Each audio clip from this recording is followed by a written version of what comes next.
আলহামদুলিল্লাহ কুষ্টিয়া জেলার খোকসা থানার অন্তর্গত নাকি খোকসা আমলাবাড়িয়া আবাসিক হাফিজিয়া মাদ্রাসা ময়দানে 2 দিন ব্যাপী 46তম ঐতিহাসিক তাফসীরুল কোরআন মাহফিলের স্বনামধন্য সভাপতি জনাব মাওলানা আফাজউদ্দিন, সম্মানিত পরিচালক হাফেজ মাওলানা সিফাতুল্লাহ, মাহফিলের প্রধান অতিথি বাংলাদেশ জামাত ইসলামী কুষ্টিয়া জেলা শাখা শ্রদ্ধাভাজন আমির অধ্যাপক মাওলানা আবুল হাসেম, বিশেষ অতিথি মাওলানা হোসাইন মাহফুজ চুয়াডাঙ্গা। আলোচনা রেখেছেন আপনাদের এলাকার সন্তান হাফেজ মাওলানা মোর্শেদ আলম। আমন্ত্রিত অতিথি অনেকগুলো মানুষের নাম দিয়েছেন, বিশেষ করে যারা আমন্ত্রণ নিয়ে এসেছি আপনাদের অত্র এলাকার কৃতি সন্তান হাফেজে কোরআন শ্রদ্ধাভাজন ওস্তাদ হাফেজ মোহাম্মদ আব্দুল্লাহ দামাত বারকাতুহুল আলিয়া, মঞ্চে বসা অত্র এলাকার সর্বজন শ্রদ্ধাভাজন ব্যক্তিবর্গ, সামনে বসা মুসলমান ভাইরা, পর্দার আড়ালের সম্মানিতা মা এবং বোনেরা, প্রশাসনের ভাইরা, প্রাণ প্রিয় কুষ্টিয়াবাসী। যেহেতু আমার জন্ম এই জেলায়, এই জন্য বাংলাদেশে অন্যান্য জেলার চাইতে এর প্রতি মহব্বত ভালোবাসা একটু বেশি। ঠিক আছে, দুঃখজনক হলো সত্য, এই জেলায় আমার জন্ম, এই পাশেই আমার বাড়ি সদর থানা, কিন্তু 2বার এখানে আসার কথা ছিল, একবারও আসতে পারলাম না। যারা বাধা দিয়েছিলেন আমরা বারবার আহ্বান জানাই, কই তারা কোথায়? দল মত জাতি বর্ণ ধর্ম নির্বিশেষে আজকের এই অনুষ্ঠান, এটা শুধু মুসলমানদের না, কথা বোঝেন আমার, এটা মুসলমানদের না, হাদা বায়ানুল লিন্নাস, মানুষ যারা তাদের জন্য আজকের আয়োজন। আপনি দেখেন এলাকায় অনেক হিন্দু এসে বসে আছে, কারণ মানুষের জন্য আল্লাহ কোরআন দিয়েছেন, শুধু মুসলমানদের জন্য না। যদিও পৃথিবীতে অন্যান্য ধর্মের যে অনুষ্ঠানগুলো হয়, বাংলাদেশে কিছু মানুষ আবেগে ভোট পাওয়ার জন্য কথা বলে যে ধর্ম যার যার উৎসব সবার, কথা বলা ঠিক না, এটা কোরআনের সাথে সাংঘর্ষিক কথা। আপনি এইটা বলতে পারেন ধর্ম যার যার উৎসব তার তার। কি আমাদের ধর্মীয় উৎসব 2টা আছে, এটা ঈদুল আজহা, ঈদুল ফিতর। এটা কোনো হিন্দু পালন করে? করবে তারা? ওদের 12 মাসে 13 পূজা হয়, ওদের ইবাদত এটা। আপনারা কি এই ইবাদতে যান? 2-1 যায়। তার মানে ধর্ম যার যার উৎসব তার তার, কিন্তু আজকের এটার উৎসব না। এটা কি ধর্ম নাকি? বলেন। এই কোরআন আল্লাহ সবার জন্য দিয়েছেন, এই জন্য আয়োজন হয়তো মুসলমানেরা করেছে, কিন্তু এখানে সবাই আসার অধিকার আছে, আর সবাই আসতেও পারেন। আমরা সবার জন্য এই কথা বলবো ইনশাআল্লাহ। আল্লাহ যেহেতু শুধু আমাদের জন্য না, আল্লাহ কি শুধু মুসলমানদের? পৃথিবীর মানুষ যারা, সবার জন্য আমার আল্লাহ। সুতরাং ওনার কথাও যেহেতু আম, আমরা খাস করে নেব না, আম করে কথা বলবো ইনশাআল্লাহ। তাফসীরুল কোরআন মাহফিল লিখে দিয়েছেন, কোন চিন্তা ভাবনা ছাড়া তাফসীর আকারে কথা বলবো। রাজি আছেন না? আমরা এখানে যারা আছি প্রত্যেকেই মানুষ হিসাবে একটা আলাদা আলাদা টান আছে এক একটা দলের উপরে, আমরা সেটা করতেই পারি। মিনাল্লাযীনা ফাররাকু দীনাহুম ওয়া কানু শিয়াআ কুল্লু হিজবিন বিমা লাদাইহিম ফারিহুন। আল্লাহ তাআলা বলেন, হে নবী, পৃথিবীতে যে যে দলে আছে ও কিন্তু ওই দলের কর্মসূচি নিয়ে আনন্দে আছে। কি আপনি দেখেন এই দেশে যে যে দল করে তার কাছে ওইটাই ভালো, বাকিগুলো সব ডিলিট। 1500 বছর আগে কোরআন জানিয়েছে যে দুনিয়ায় যে যে দলে আছে আপনি দেখবেন ওই দল নিয়ে আনন্দে আছে। আমরা এটা মানুষ হিসাবে করি, কিন্তু আজকের এই অনুষ্ঠান কোন দলীয় অনুষ্ঠান না, সবার জন্য। হ্যাঁ, এখান থেকে আমরা যেহেতু মানুষ, আমাদের এই জগৎই শেষ না, এরপর আর একটা জগৎ আছে, ওই জগতের জন্য কিছু পুঁজি তৈরি করা দরকার। খুব খেয়াল করে শুনবেন, যেহেতু অল্প সময় আমরা পাবো, মাত্র ঘন্টা খানিক। এর ভেতরে আমরা সামারাইজ করে কথাগুলো বলার চেষ্টা চালাচ্ছি। আমার বুক এবং কণ্ঠ দুইটাই বসা, আল্লাহ যেন তুলে দেন। 3টা বছর আপনারা জানেন আমি শুধু ছেলে না, ফাঁসির কন্ডেম সেলের ভেতরে ছিলাম, খেয়ে না খেয়ে। মানসিক ভাবে এমন অত্যাচার করেছিল, এমন কোনো জায়গা নেই যেখানে টর্চার করে না। মাথা থেকে শুরু করে পা পর্যন্ত প্রত্যেক জায়গায় মানসিক ভাবে, শারীরিক ভাবে আমাকে দুর্বল করে ফেলেছে। এখন স্বাভাবিক হতে সময় লাগবে। আর এই 8-9 দিন কণ্ঠটা বসার কারণে আরো কষ্ট হচ্ছে, যেহেতু আল্লাহ মরা গাছে ফুল ফোটাতে পারে না, পারে না? মরুভূমির ভেতরে ঝর্ণা তুলে দিতে পারে না? ওই আল্লাহ আমার কণ্ঠ যেহেতু বসে গেছে, তুলে দিতে পারবে নাকি ওনার সেই ক্ষমতা এখন আর নেই?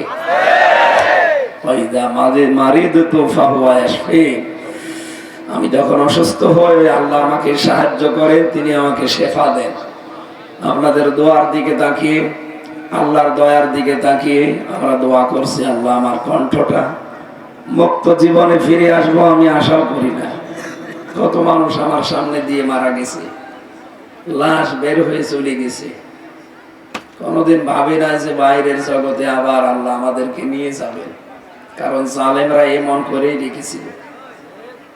যেহেতু আল্লাহ মুক্ত জীবনে ফিরিয়েই দিয়েছেন, আল্লাহ কণ্ঠটা ফিরিয়ে দাও। আরো জোরে বলেন আমিন। এই কণ্ঠ, ভাঙ্গা ভাঙ্গা কণ্ঠ নিয়ে কিছু কথা বললে রাখবেন তো আপনারা? সবাইকে নিয়ে আল্লাহর দরবারে শুকরিয়া জানাচ্ছি। না, এটা সরাসরি দিলে গলা ভেঙে যাবে, বামে চাপিয়ে দেয়, হালকা যেন লাগে, এতটুকু লাগলে হবে। ঠিক আছে, সবাই জবান খুলে, যেহেতু 15 থেকে 17 বছর আমরা অনেকে জবান খুলে কিছু বলতে পারি না, জবান খুলে বলেন আলহামদুলিল্লাহ। আমাদের কণ্ঠের ভেতরে 27টা স্তর পার করে একটা এই আলহামদুলিল্লাহ বের হয়। কয়টা? 27টা স্তর। ফেরেশতারা প্রত্যেক জায়গায় বসে আছে, এর কাছে ও, ওর কাছে ও, এভাবে দিতে থাকে। সর্বশেষ একটা কথা বের হয়। আল্লাহ পাক যদি কথাটা বন্ধ করে দিত, এই যে নজরুল, কবি নজরুলের কথা বন্ধ ছিল না? এই কথা বলে না কেন? কত বছর তার জবান আল্লাহ বন্ধ করে দিয়েছিল, সব ঠিক ছিল, কথা বলতে পারত না। তার মানে স্তর গুলোতে কাজ করতো না। এটা যে আল্লাহ করেছিলেন, উনি এখনো আছে, কিছুদিন পরে আর থাকবে না।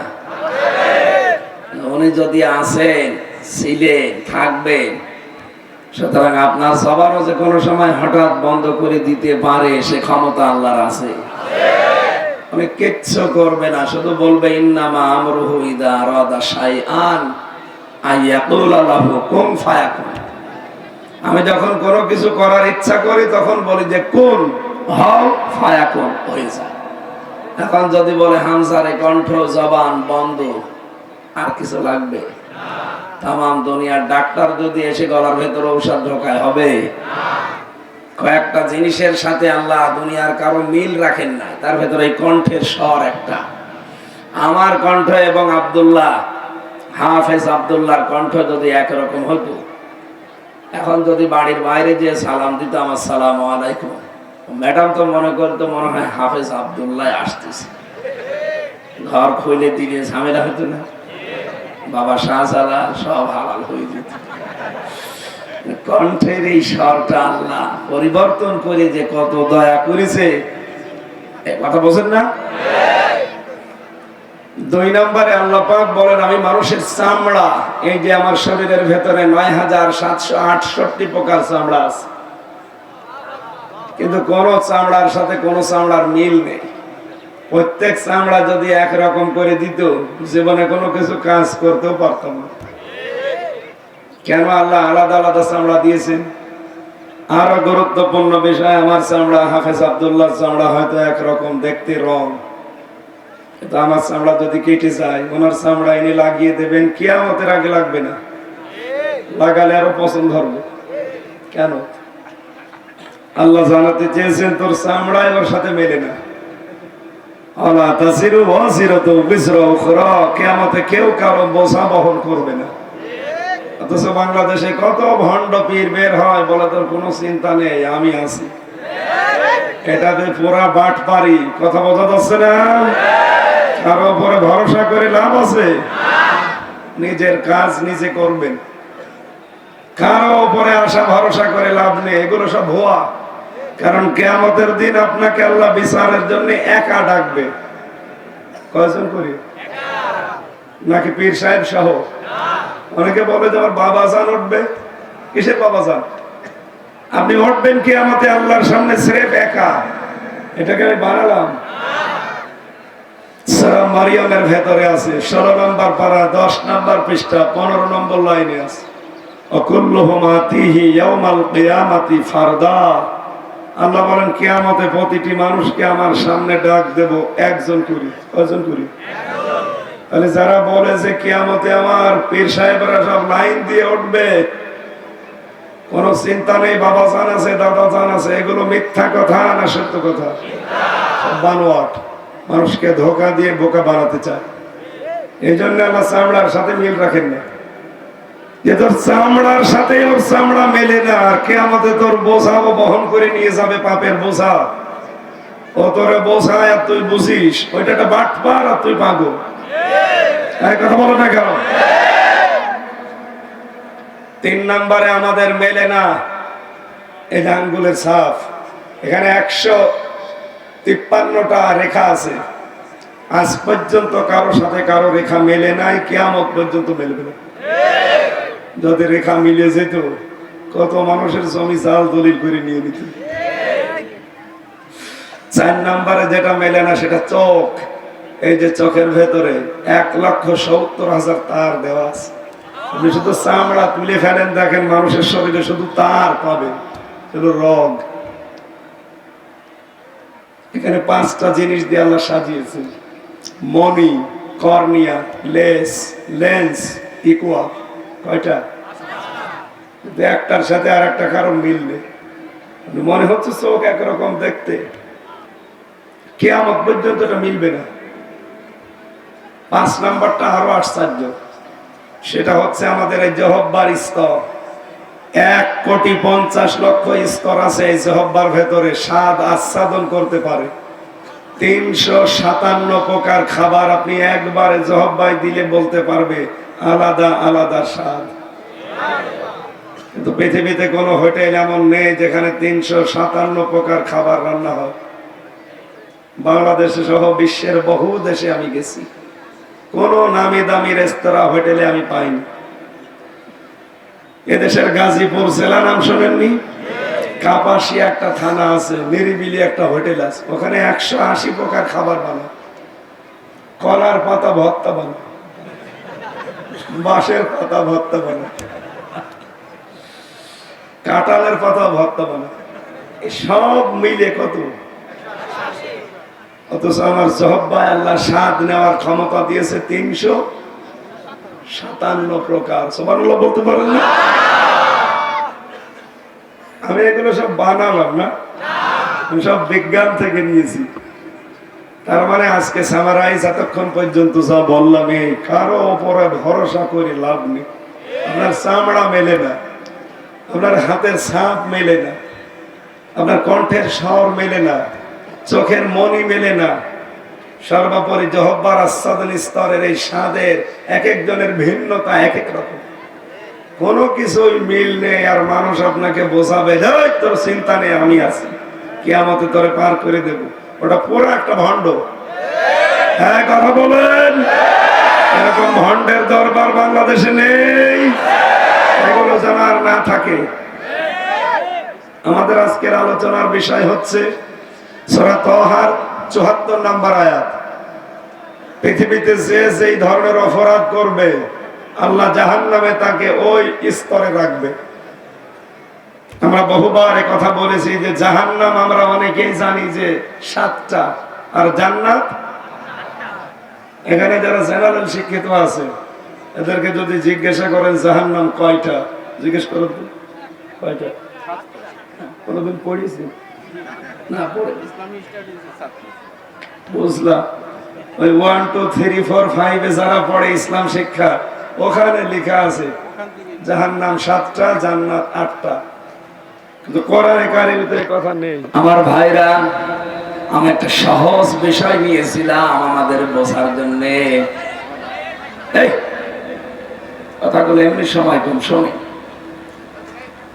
যেহেতু এটা রাজনৈতিক মঞ্চ না, আমরা তাফসীর মাহফিলে এসেছি কোরআন থেকে কিছু জানতে। এটা নির্ভেজাল বিষয়, কারণ অনেক মানুষ ভ্রান্ত ধারণায় আছে, মনে করে জাহান্নাম 7টা, জান্নাত 8টা। আমি যে যতটুকু করছি অসুবিধা নেই, কালেমা যখন পড়েছি একদিন না একদিন যাব। এই বিশ্বাস অনেকের ভেতরে আছে না? এইটা বদ্ধমূল থাকার কারণে মানুষ চুরি করে, এইটার কারণে মানুষ জেনা করে, এটার কারণে মেয়েরা বেপরদা চলে। যদি জানতো যে জান্নাত কি, তার কিভাবে আল্লাহ বানিয়েছে, কাদেরকে দেবে, এ কতদিন থাকা লাগে, কতদিন বের হওয়া যায় না, এই বিষয়গুলো আমাদের নখদর করে নেই।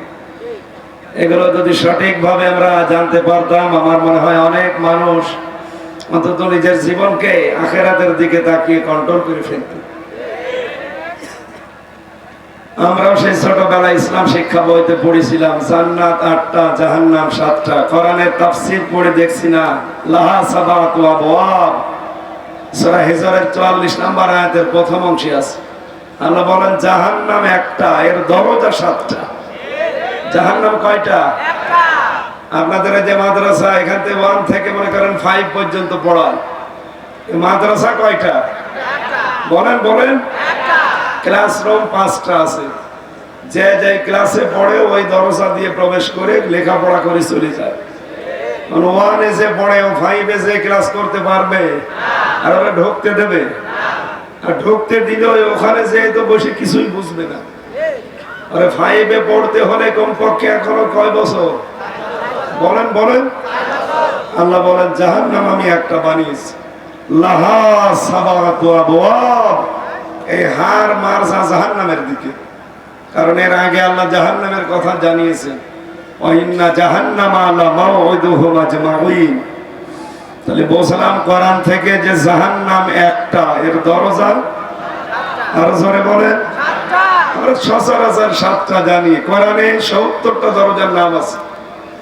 আর জান্নাত একটা, জান্নাতের দরজা স্তরের নাম আছে 100টা। আমরা হয়তো 8টা জানি বেশিরভাগ। যেহেতু জাহান্নাম সংক্রান্ত আয়াত পড়েছি, এই আয়াতের সারমর্ম হচ্ছে এই, লিকুল্লি বাবিন মিনহুম জুজউম মাকসুম। প্রতিটি দরজা আলাদা আলাদা করা আছে। দুনিয়ায় যে যে ধরনের অপরাধ করবে, ওই নারী পুরুষের জন্য আল্লাহ ওই দরজা খুলে রাখবে। মানে আমরা আজকে এসেছি এখানে জানার জন্য জাহান্নামের দরজা যেহেতু 70টার উপরে, অন্তত 7টা তো জানি নাকি? বলেন। আমরা এখন দেখবো যে আমরা যে কাজ করছি, এই কাজে আল্লাহ কোন জাহান্নামের দরজা দিয়ে আমাদেরকে প্রবেশ করাবে।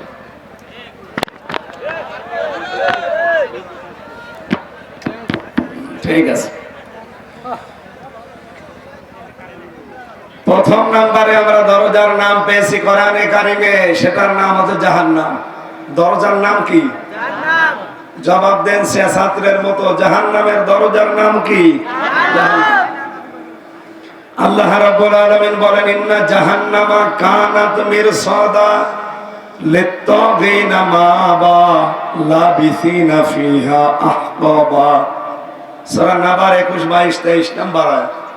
অবশ্যই জাহান্নাম এটা একটা ফাঁদ। এই ফাঁদে আমি আল্লাহ তাদেরকে ফেলবো যারা দুনিয়ায় সীমালঙ্ঘন করে। 2 নম্বরে যারা সত্যকে সত্য জানার পরে যারা অস্বীকার করে, এরা চিরকাল এখানে থাকবে। কে বুঝলাম এই জাহান্নামের দরজা দিয়ে প্রবেশ করবে, জাহান্নাম নামক যে দরজা। 1 নম্বরে যারা সীমা লঙ্ঘন করে। কি লঙ্ঘন? বাংলাদেশে সীমা লঙ্ঘন হয়েছে না হয়নি? 2 নম্বরে অস্বীকারী যারা। কি অস্বীকার করে? সত্য। পৃথিবীতে আল্লাহর উপরে সত্য কিছু আছে? রাসূলের উপরে সত্য আছে? আমরা যারা প্রচার করতে আসি ওই আল্লাহ রাসূলের কথাই তো বলতে আসি। এটা জানার পরেও যারা অস্বীকার করেন, অ্যাবাউট টার্ন করেন, মুখ ফিরিয়ে নেন, আপনার জন্য একটা দরজা অপেক্ষা করছে, ওই দরজা দিয়ে আল্লাহ আপনাকে ঢোকাবে। নাম কি? দুই নম্বরের দরজার নাম পেয়েছি আমি, এই দরজার নাম হচ্ছে লাজা। নাম কি? কাল্লা ইন্নাহা লাযা। আল্লাহ পাক বলেন কখনোই না, তোরে আমি লাজাই দেব। লাজা কারে বলে? কি এখানে নাযাআতাল লিশাওয়া, এই দরজা দিয়ে প্রবেশ করার সঙ্গে সঙ্গে মানুষের চামড়া সব উঠে যাবে। খোকসাবাসী যদি বিবেক থাকে ভালো করে, নারী পুরুষ সবাই মিলান, আমাদের কিন্তু সামনে দরজা আছে, এমন একটা দরজা দিয়ে আল্লাহ প্রবেশ করাবে, লাজা আগে চামড়া খসে যাবে। পৃথিবীর এমন কোন ঘরের খবর জানেন যেখানে ঢুকলে চামড়া খসে যায়? না। আমি রিমান্ডে দেখেছিলাম, ওরা চামড়া খসায়, নখ খসায়। এটা এরকম একটা চেয়ারের উপরে বসিয়ে দেয় উঁচু করে, হাতের সাথে বেল্ট লাগিয়ে দেয়, পায়ের সাথে বেল্ট লাগিয়ে দেয়, গলার সাথে বেল্ট লাগিয়ে দেয়, কালো কাপড় দিয়ে চোখটা ঢেকে দেয়।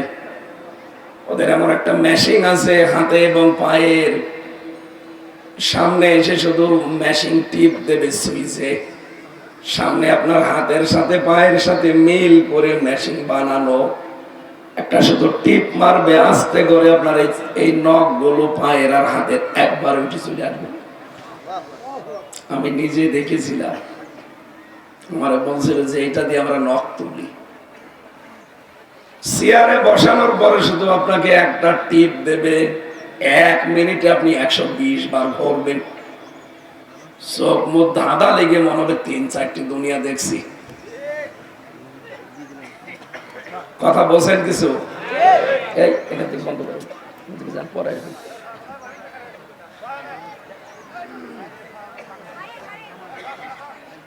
এই যে ডক্টর শফিকুল ইসলাম মাসুদ, নাম শোনেন এই লোকটার? এই লোকটার এই নখ তুলেছিল এইভাবে।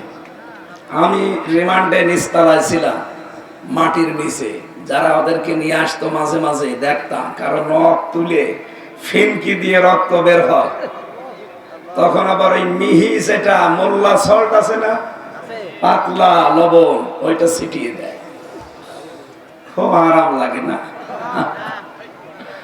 আমি এই নাযাআতাল লিশাওয়া পড়ার পরে চিন্তা করেছি, আল্লাহ এরকম কঠিন কঠিন জায়গা আমি পার করে আসলাম, যদি ওইগুলো ভাবতে এখন আমার নিজেরই ভয় করে, কিন্তু ওই জায়গাতে চামড়া পোড়া একবারে খসিয়ে যাওয়ার মেশিন আমি পাইনি। হ্যাঁ, কিছু জায়গার চামড়া তুলে ফেলে, এই যে হাতের যে চামড়া আছে না, এই আপনার এই জায়গা থেকে অথবা এই জায়গা থেকে ছোট্ট করে একটু কেটে নেবে ব্লেড দিয়ে, নিয়ে ওদের একটা মেশিন আছে, এরকম ধরে টান দিলে পোড়াটা উঠে যাবে। আরে ভাই, চামড়া তুলে নিলি ঠিক আছে, নখ তুললি এটা ছেড়ে দে, ওর উপরে লবণ ছিটিয়ে দে। তা লবণ মোটা লবণ দিলে কিন্তু অত জ্বলে না, দেয় পাতলা লবণটা। মোটাটা দিলে যদি 1 গুণ জ্বলে, পাতলাটা দিলে 10 গুণ জ্বলবে। তাহলে চামড়া একবারে তুলে ফেলার পর শরীর থেকে মেশিন আমি পাইনি। হাতের চামড়া তুলতে পারে, মুখের চামড়া তুলতে পারে, নখ তুলতে পারে। তো আল্লাহ জানিয়েছেন নাযাআতাল লিশাওয়া, এমন ঘরে তোরে দেব এই লাজা, শুধু ঢুকতে দেরি, আগে সব চামড়া খসে চলে যাবে। আল্লাহ রাব্বুল আলামিন বলেন, পৃথিবীর মানুষেরা এই লাজা নামক জাহান্নামের এই দরজা কাদেরকে ডাকবে জানো? তাদউ মান আদবারা ওয়া তাওয়াল্লা। এই জাহান্নামের দরজা তাদেরকে ডাকতে থাকবে, দুনিয়ায় যাদেরকে সত্যের দিকে আহ্বান করার পরে এই মানুষগুলো অ্যাবাউট টার্ন করে চলে গেছে। এরকম মানুষ বাংলাদেশে নেই? আছে। চোখে আঙ্গুল দিয়ে দেখানো হয় যে এটা সত্য পথ, এরপরও মানতে চায় না। তার মানে লাজায় যাওয়া মানুষ এই দেশে আছে। এক কথা বলেন। 2 নম্বরটা আরো ঝামেলা। আল্লাহ পাক বলেন 2 নম্বরে গুণ হবে তাদের এই, এরা শুধু মাল সম্পদ দুনিয়ায় জমা করতেই থাকে, শুধু মাল জমা করতেই থাকে, আর হিসাব করে করে দেখে এগুলো কি করে সংরক্ষণ করা যায়। এই বাংলাদেশে এই প্রকৃতির মানুষ দিন দিন বেড়ে যাচ্ছিল। বাবা শাহজালাল সব হালাল, কোন দিক থেকে সম্পদ আসবে ওগুলো দেখার দরকার নেই আমার চাই। এগুলো আসতো ঠিক একটার পরে একটা, যখন এসেছে আসার পরে দেখতাম ওগুলো কি করে সংরক্ষণ করা যায়, হেফাজত করা যায়, ভালোভাবে রেখে দেওয়া যায়, যত্ন করে, এই ধান্দায় থাকতো। তার মানে লাজায় যাওয়া মানুষ আছে। আপনি সম্পদ অবর্জন করবেন, এক জায়গায় করবেন, নিষেধ না, কিন্তু এটাকে আপনার হক আদায় করা লাগবে। কি কথা বলছেন না? সম্পদ উপার্জন করা এটা খারাপ কিছু না, উপার্জন করতে পারেন, রাস্তাটা বৈধ হওয়া লাগবে। 2 নম্বরে এটার হক যদি আদায় করতে পারেন, এই সম্পদ আপনাকে জান্নাতে নিয়ে যাবে। আর যদি হক আদায় না হয়, এই সম্পদের কারণে এই জাহান্নামে লাজা অপেক্ষা করছে। আল্লাহ হেফাজত করুন, বলেন আমিন। 3 নম্বরে নাম পেয়েছি আমি হুতমা। কি? এটা একটা দরজার নাম। এই দরজা দিয়ে কাদেরকে প্রবেশ করাবে আল্লাহ?